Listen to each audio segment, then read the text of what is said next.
ಅಕ್ಕಪಕ್ಕದ ರಾಜ್ಯದವ್ರು ಆಕ್ಚುಲಿ ಮೊದಲು ಅಲ್ಲಿ ಜಗ್ಗೂರ್ ಹತ್ರ ಮಾಡ್ತಿದ್ರು ಫಂಕ್ಷನ್ಗಳು, ಅವ್ರ ಸಿನಿಮಾ ಪ್ರಮೋಷನ್ ಮಾಡೋದಕ್ಕೆ. ಇನ್ನೂ ಒಳಗಡೆ ಇನ್ ನೆಕ್ಸ್ಟ್ ಟೈಮ್ ಇಂದ ಇಲ್ಲಿಗೆ ಬಂದಿರ್ತಾರೆ, ನಾವು ಇಲ್ಲಿಂದ ಆಚೆ ಹೊಟ್ಟೋಗಿರ್ಬೇಕಾಗುತ್ತೆ. ಸೊ ಅದು ಓಕೆ ಅಂತೀರಾ ಏನಂತೀರಾ? ದಯಮಾಡಿ ಇದು ಸ್ವಾರ್ಥನವ್ರು ಅಂದ್ಕೊಳ್ಳಿ. ಮೊದಲು ನಮ್ ತಾಯಿನ ನಾವು ಪ್ರೀತಿಸೋದು ಕಲ್ತ್ಕೊಳ್ಳೋಣ, ಆಮೇಲೆ ಪಕ್ಕದವ್ರ ತಾಯಿ ನೋಡ್ಕೊಳ್ಳೋಣ. ನಾನ್ ಪ್ರೀತಿಸ್ಬೇಡಿ ಅಂತ ಹೇಳ್ತಿಲ್ಲ, ತಪ್ಪದು, ನಾನು ಪ್ರೀತಿಸ್ಬೇಡಿ ಅಂತ ಹೇಳ್ತಿಲ್ಲ. ಆದ್ರೆ ನಮ್ ತಾಯಿ ನಮಗ್ ದೊಡ್ಡದು, ಅದಕ್ಕೇನ್ ಬೇಕಾದ್ರೂ ಮಾಡೋಣ.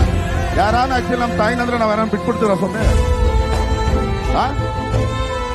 ಇಲ್ಲ, ನಮ್ ತಾಯಿ ಹೇಳ್ಬೇಕಾರೆ ಅವ್ರು ಯಾರನ್ನ ಒಬ್ರು ಮಾತಾಡ್ತಾರ? ಅವ್ರು ನಾವು ಮಾತಾಡ್ದಾಗ ನಾವು ತಪ್ಪಾಗಿ ಕಾಣಿಸ್ತೀವಿ. ನಾವು ವಿಲ್ಲನ್ಗಳೇ ಬಿಡ್ರಿ, ನಾವೇನ್ ಹೀರೋ ಅಲ್ಲ. ಆದ್ರೂ ನಾವು ಒಂದೇನಾದ್ರೆ ನೀಯಾಗಿ ಮಾತಾಡ್ತೀವಿ. ಬೇರೆ ಯಾರನ್ನ ಒಂದು ಮಾತಿರ್ತಿದ್ರೆ ಇದ್ರ ಬಗ್ಗೆ, ಯಾಕಂದ್ರೆ ಅವ್ರ ಸಂಬಂಧನೇ ಇಲ್ವಾ? ಬರೀ ಪ್ರಮೋಷನ್ ಅಷ್ಟೇನಾ?